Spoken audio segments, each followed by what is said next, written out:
तो page number 193 में बोध सागर में आप देखेंगे कितना स्पष्ट लिखा गया है, लेकिन जो विवेकी होगा केवल उसी की समझ में आएगा।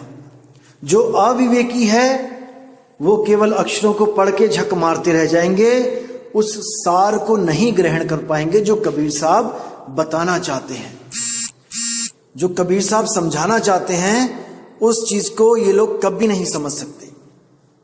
तो देखिए क्या कहते हैं, शब्द विदेह भयो उजियारा, तिहि पीछे त्रिलोक पसारा। यानी कि 3 लोक बनने से पहले जो आत्मा है वो विदेह रूप में थी, इस देह में नहीं थी, जीव रूप में नहीं आई थी वो, तब वो विदेह रूप में थी और उसी से आगे उजियारा यानी कि आगे सारा पसारा पड़ा। शब्द विदेह भयो उजियारा, तिहि पीछे त्रिलोक पसारा। शब्द ही नाम लोक है भाई, वही शब्द वही नाम जो 3 लोक बनने से पहले जो था आदि नाम, वही लोक है।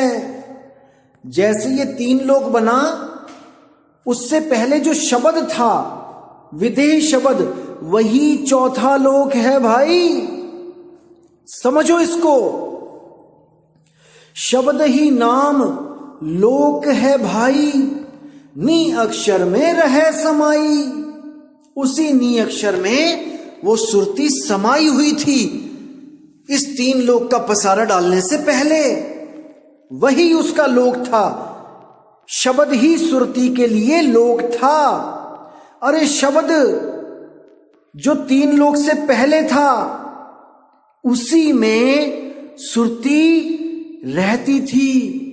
सुरत समाये शब्द में, वाको काल ना खाए। उसी शब्द से ये सुरती अलग हुई है, इसलिए 3 लोक बनाकर उसमें बैठी हुई है। अब इसको नहीं समझ में आ रहा कि इस 3 लोक रूपी शरीर को छोड़ के कहां जाए, इसीलिए ये बार बार गर्भ में कर्म अनुसार धक्के खा रही है। अगर इसको ऐसा गुरु मिल जाए जो इसको शब्द विदेह का लखाव करा दे, विदेह का, देह का नहीं, जो आपको यह बोल दे कि परमात्मा देह रूपी है, वो विदेह को जानता ही नहीं है, अभी जानता ही नहीं है। इसीलिए साहिब ने बोला है आदि नाम पहचानो भाई। आदि नाम विदेह है, विदेह देह नहीं है। आदि नाम है सत्य कबीरा, सत्य कबीरा विदेह है। समझ जाओ इसको। शब्द शब्द सब कोई कहे, वह तो शब्द विदेह है। जीवा पे आवे नहीं, निरख परख कर ले। वो जीवा पे नहीं आता, और जो कोई जीवा पे अगर आपको मंत्र दे दे तो समझ जाओ वो काल का ही दूत है। अब कई लोग हमसे भी प्रश्न करते हैं कि आपके गुरु भी तो 4 नाम 5 नाम देते हैं बोलने वाला, तो वो भी तो काल के दूत हुए। नहीं भाई, वो आपको ये बता के दे रहे हैं कि ये नाम छुड़वा दिए जाएंगे जब आपको उस शब्द का बोध हो जाएगा। आप समझ जाओगे कि वो शब्द बोलने लिखने पढ़ने में नहीं आता, तब आपको ये नाम छुड़वा दिए जाएंगे। लेकिन जब तक आपको ये चीज नहीं समझ में आती कि वो विदेह शब्द है, जब तक आपको इन अक्षरों को दिया ही जाता है।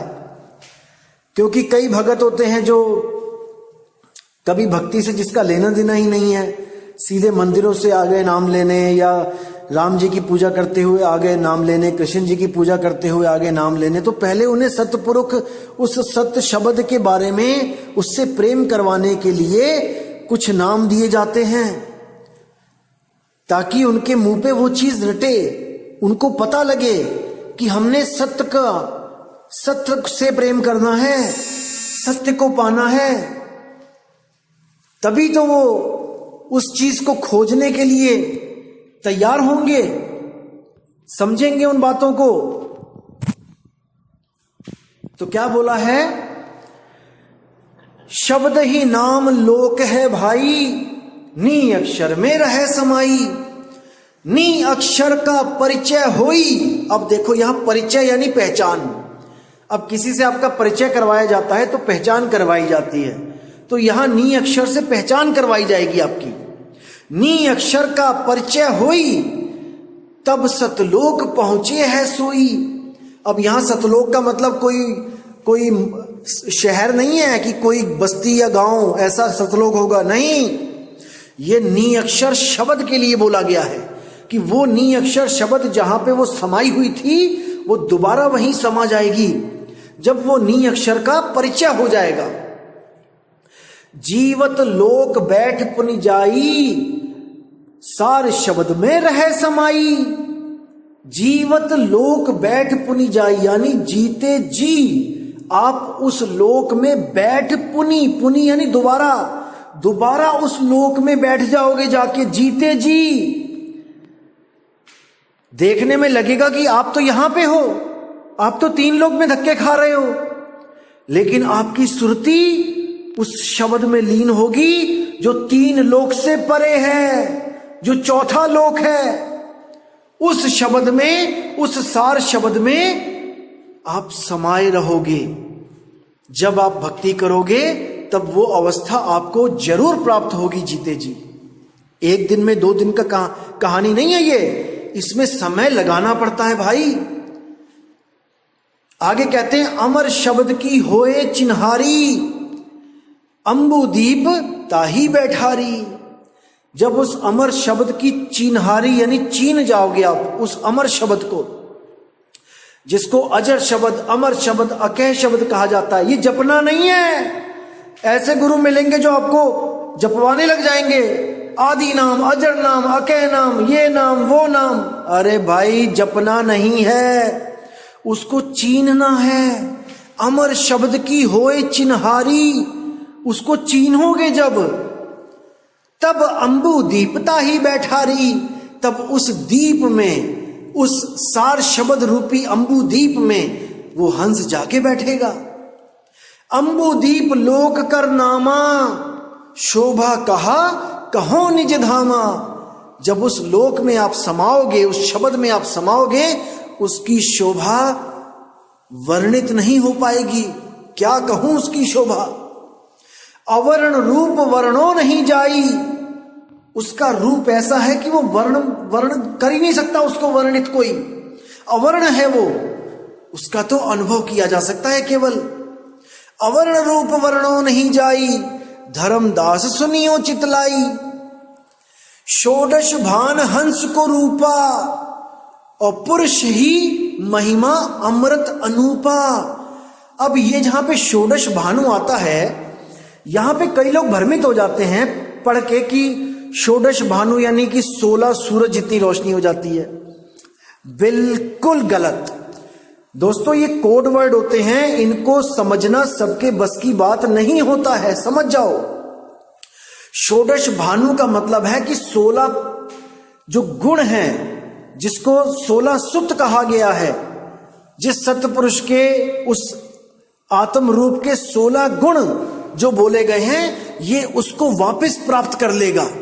उस अवस्था में पहुंच जाएगा जहां पर अभी सृष्टि नहीं बनी थी। वो अपने 16 गुणों में स्थित था, और इन 16 गुणों से जो पहले स्थिति थी, जब 16 गुण भी नहीं थे, वो गुणातीत अवस्था वो तब मिलेगी जब आप उसका भेद प्राप्त करोगे। दोस्तों, एक समय ऐसा था जब 16 पुत्र भी नहीं थे, तब भी सतपुरुष था। यानी इस आत्मदेव के 16 गुण भी नहीं थे सुरती के, तब भी वो आत्मदेव था। जैसे ही 16 पुत्र पैदा हुए, 16 गुण प्रकट हुए, उसी में से जो तेज रूपी गुण था, तेज, वही तेज काल है।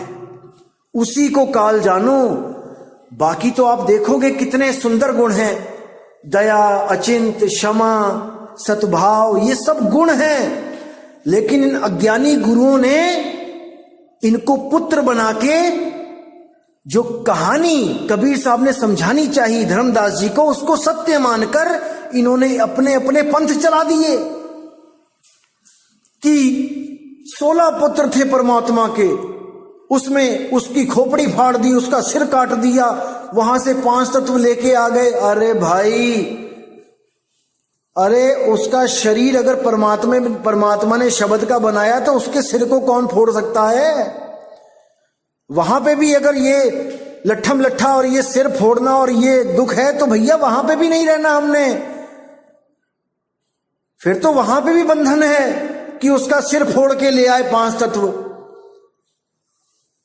तो भाई सिर तो यहां भी फूट रहे हैं हमारे लड़ लड़ के, और सिर वहां भी फूट रहे हैं। तो हमने क्या करना है ऐसे सतलोक में जाके? विचार करो, समझो इन बातों को। तो आगे क्या कहते हैं? अमर शब्द होए चिन्हारी, अंबुदीप तहीं बैठारी। अंबुदीप लोक का नामा, शोभा कहां कहो निज धामा। अवन रूप वर्णो नहीं जाई, धर्मदास सुनियो चितलाई। शोडन भान हंस को रूपा, पुरुष ही महिमा अमृत अनूपा। अमर शब्द सो प्राणी भयऊ, वही शब्द सो लोक ही गयहू। जो उस अमर शब्द को जान जाएगा, जपेगा नहीं अमर नाम अमर नाम, जो उस अमर शब्द का भेद पा जाएगा, वही शब्द सो लोक ही गयहू। वही शब्द, उसी में सुरती टिक जाएगी और उसको मान लो कि लोक ही गयहू। समझो वही लोक को गया जो उस शब्द को चीन पाया। पान परवाना शब्द है सारा। अब ये पान परवाना वो शब्द है, ना कि ये 10 रुपए का पान घुमा के उसमें मेवे मिष्टी मीठा सौंफ डाल के खिला दिया तुम्हें। ये नहीं है वो पान। पान परवाना शब्द है सारा। वो सार शब्द ही पान परवान है। जब तक वो सार शब्द नहीं मिलेगा, वो पान परवाना नहीं मिलेगा, आप सतलोक नहीं जा सकते, आप उस शब्द में नहीं समा सकते। यही मूल सो हंस उबारा। यही वो मूल ज्ञान है जिससे हंस का उबार होगा, उबरेगा हंस, निकलेगा इस भवसागर से। अकह नाम अक्षर है भाई। अब इसको समझो। अकह नाम, अकह यानी जो कहने में नहीं आ सकता, तो वो अक्षर कैसे हो सकता है? 52 अक्षरों की बात हो रही है यहां पे। तो यहां पे भेद बताया जा रहा है। अकह नाम अक्षर है भाई। अक्षर यानी जिसका कभी शर यानी नाश ना हो। अक्षर, आ आगे लग गया तो वो अविनाशी हो गया। अकह नाम अक्षर है भाई। अक्षर का मतलब होता है आत्मा। आत्मा को भी अक्षर कहा जाता है। सोई गुरु पूरा कहावे, 2 अक्षर का भेद बतावे। एक छुड़ावे एक लखावे। तो यहां पर उस अक्षर की बात हो रही है जिसका हमने लखाव करना है। अकह नाम अक्षर है भाई, तुम नी अक्षर रहो समाई। यानी उसी नी अक्षर में जो अक्षरों में नहीं है, वो आत्मा अक्षरों में नहीं है। उस नी अक्षर में रहो समाई। उसमें तुम अपनी सुरती को घुमा के लगा लो। नी अक्षर को करे निबेरा, कहे कबीर सोई जन मेरा। जो उस नी अक्षर आत्मा का निबेड़ा कर लेगा, वही मेरा हंस है। और जो अक्षरों को जप जप के अपना अनमोल जीवन नाश करेगा, वो कागा है, कौवा है।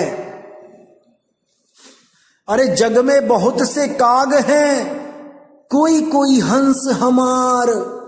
वो बिरला हंस कोई कोई है जो उस नी अक्षर को समझ के उसको ग्रहण कर ले। ऐसे भी गुरु मिलेंगे आपको जो नी अक्षर करते करते आपके कान में फूंक मार देंगे। कहेंगे ये भी नी अक्षर है, ये बोला नहीं जाता, पढ़ा नहीं जाता, लिखा नहीं जाता। अरे भाई, ऐसे तो ताली बजा के नाम दे दो। ताली भी, उसकी आवाज भी लिखी नहीं जाती, पढ़ी नहीं जाती, बोली नहीं जाती। मूर्ख बना दिया इन लोगों ने, मूर्ख। लेकिन अब नहीं बनना मेरे दोस्तों। विवेक लगा लो, बुद्धि लगा लो, जितनी मालिक ने दी है इंसानी चोले में, क्योंकि बाकी जन्मों में बुद्धि नहीं मिलेगी। बुद्धि निर्णय करती है सत्य असत्य का। परमात्मा को पाना बुद्धि का काम नहीं है, लेकिन सत्संग को सुन के सत्य असत्य का निर्णय करना बुद्धि का ही काम है। कई लोग कहते हैं कि बुद्धि, आप बुद्धि की बात करते हो, बुद्धि तो काल का रूप है। अरे मेरे भाई, लगाम जब तुम्हारी किसी जानवर के हाथ में आ जाती है तो तुम गुलाम बन जाते हो, और जब उसकी लगाम तुम्हारे हाथ में आ जाती है तो वो गुलाम बन जाता है। इसको समझो। बुद्धि तुम्हें तब तक भरमाएगी जब तक तुम्हारी लगाम बुद्धि के हाथ में है, और जिस दिन बुद्धि की लगाम तुम्हारे हाथ में आ गई, उस दिन जो तुम चाहोगे वो होगा। अभी मन के गुलाम हुए हो, जब मन तुम्हारा गुलाम हो जाएगा फिर तुम जीने का नजरिया देखना कि क्या हो जाता है। इसलिए मैं कह रहा हूं, अभी बुद्धि लगाओ सत्य और असत्य का निर्णय करने के लिए। शब्द को पाना बुद्धि का खेल नहीं है। मन, बुद्धि, चित्त, अहंकार, इन चारों की बस की बात नहीं है। वो तो सतगुरु जब भेद बताएगा तब निम्न पद में आके आपको उसको ग्रहण करना पड़ेगा, बात तभी बनेगी। लेकिन सत्य असत्य का निर्णय बुद्धि ही करती है। जैसे बैठे बैठे आपके मन में एकदम विचार आया,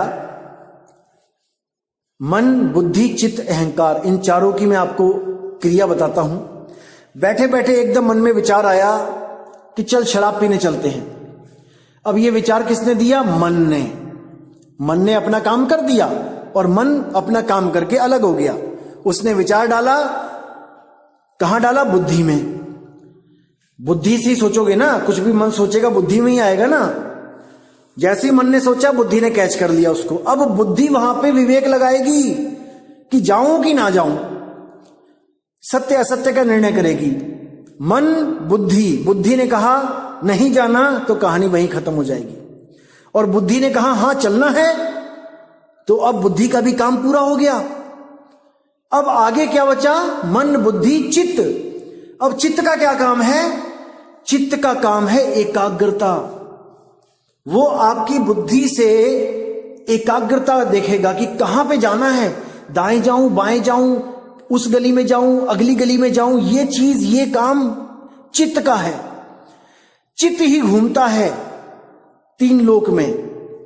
अब चित्त ढूंढ रहा है दुकान का एड्रेस, चित्त ने पा लिया। अब चित्त का काम भी खत्म। अब आपके पास तीन चीजें आ चुकी हैं। एक विचार आया और उस पर आपने सहमति भी कर दी बुद्धि के द्वारा, और आपने जगह भी अपने मन में ही चित्त ने उसको दर्शा दिया कि कहां जाना है। अभी भी आपका कर्म नहीं बना। अब जो असली काम है वो है अहंकार का। अब अहंकार आपके 60 किलो, 70 किलो, 80 किलो के शरीर को उठाएगा और उस दुकान तक लेके जाएगा, और इसी के द्वारा आपका कर्म बन जाएगा। मन, बुद्धि, चित्त, अहंकार। लेकिन जब यही चीजें, आप इन चारों शक्तियों को अपने भले के लिए यूज करोगे तो ये आपका पूरा साथ देंगी, क्योंकि इनकी लगाम आपके हाथ में है। जब आप सोचते हो कि आज सत्संग सुना जाए तो कौन सोचता है? मन ही तो सोचता है। मन ने सोचा कि हां सत्संग सुना जाए, और उसके बाद मन ही दोबारा विचार दे देगा कि नहीं, कुछ और देखा जाए। अब बुद्धि विवेक लगाती है, वहां पे बुद्धि निर्णय करती है कि सत्संग सुनना है कि कुछ और सुनना है। तब जब आप कहते हो कि हां सत्संग सुनना है, तो आप सत्संग को ऑन कर देते हो। चित्त और अहंकार के द्वारा, चित्त द्वारा पता लगता है कि कौन सा यूट्यूब चैनल है, और अहंकार आपका अंगूठा उस पर दबा देता है और सत्संग शुरू हो जाता है। तो इन चारों को आपने अपने बस में रखना है। 5 तत्व, 25 प्रकृति, 3 गुण, मन, माया, 10 इंद्रियां, इनको अपने कंट्रोल में रखोगे तब आपका आसान काम हो जाएगा, बहुत आसान हो जाएगा आपका काम। इसीलिए बोला है कबीर कबीर क्या करे तू खोज आपन शरीर, और 10 इंद्रियां बस में कर तू आप ही आप कबीर। गुरु से ज्ञान लेके जब आप अपनी 10 इंद्रियों को बस में करोगे, ज्ञान लेके, बिना ज्ञान लिए ये नहीं होंगी। 21,000 वर्ष तपस्या करी साधु ने, पराशर ऋषि ने, और 21,000 साल के बाद आके उस मल्लाह की बेटी के साथ भोग कर लिया। क्यों किया? क्योंकि उसके पास शब्द की शक्ति नहीं थी। जब तक शब्द की शक्ति नहीं होगी, जब तक ये इंद्रियां पूर्णतया नहीं खत्म हो सकती। 21,000 साल तक उन इंद्रियों ने परेशान नहीं किया उस महात्मा को, लेकिन जैसे ही दांव देखा, खेल दिया। लेकिन जब आपके पास सार शब्द होता है, तब आपके पास एक तरीका होता है इससे बचने का, इस काल को मुरझाने का एक तरीका होता है, कैसे इसको खत्म किया जाए, कैसे इस पे अंकुश लगाया जाए, और वो होता है सत्य सिमरण। जब आप सत्य सिमरण करते हो तो ये काल एक पल में मुरझा जाता है, एक पल में मुरझा जाता है। समझना है इसको मेरे भाइयों, और यही सतगुरु का वो मूल मंत्र है जो 10 इंद्रियों को बस में करके आपको स्वयं कबीर बना देगा।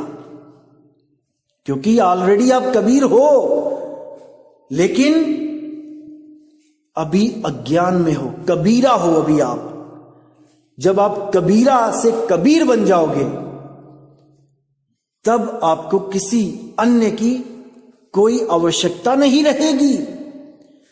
आप स्वयं सोहम सत्य कबीर, आप स्वयं वही हो जाओगे।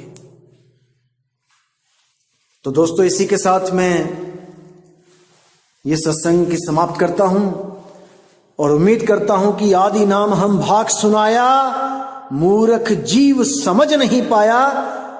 ये बात करके अब आपको कोई और मूर्ख नहीं बना सकता, जब तक आप स्वयं ना बनना चाहो। अगर आपने स्वयं मूर्ख बनना है तो बन जाओ, कोई मना ही नहीं है, लेकिन विवेकी हंस अब मूर्ख नहीं बनेगा। तो दोस्तों, इसी के साथ मैं अब विदा चाहूंगा, और अगला सत्संग मैं बहुत जल्दी भेजूंगा, और आपका पूर्ण विवेक जागेगा उस सत्संग को सुन के। और जो लोग कह रहे हैं कि हमें नंबर दे दो आश्रमों के, दोस्तों सब मिलेगा, आप फिक्र मत करो, हर चीज मिलेगी, समय पे मिलेगी, आप बिल्कुल फिक्र ना करो। मैं पूरा वर्क कर रहा हूं इस पे, हर शहर के हर जहां पे भी आश्रम है, मैं सबका एड्रेस पता करने में लगा हूं, और बहुत जल्दी ये कार्य समाप्त हो जाएगा, और मैं पूरी लिस्ट इसको मैं यूट्यूब पे डाल दूंगा, आप बिल्कुल फिक्र ना करें। तो इसी के साथ दोस्तों मुझे विदा करें। जय गुरु बंदी छोड़ विराग साहिब, जय गुरु बंदी छोड़ साधु शरण साहिब जी की, जय गुरु बंदी छोड़ मदन साहिब जी की, जय जय गुरु बंदी छोड़ सतगुरु सत्य कबीर साहिब जी की सदा ही जय हो, सदा ही जय हो मेरे मालिक की। साहिब बंदगी सतनाम।